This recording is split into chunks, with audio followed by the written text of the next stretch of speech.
If you're having trouble logging into TikTok using Facebook, don't worry. Here's how to fix it step by step. First, open your Facebook app. Tap the menu in the bottom right corner, then go to Settings and Privacy and open Settings. Scroll down and find Apps and Websites. Tap on it, then scroll again until you see Apps, Websites, and Games.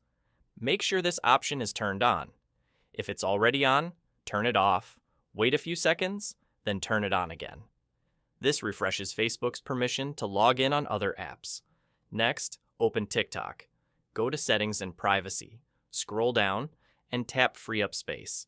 Now clear the cache by tapping Clear. This removes temporary data that can cause login issues. After that, close both apps completely and try logging in again with Facebook. If it still doesn't work, update both Facebook and TikTok, restart your phone, and try one more time. In most cases, this fixes the problem. And that's it. Thanks for watching, and I'll see you in the next video.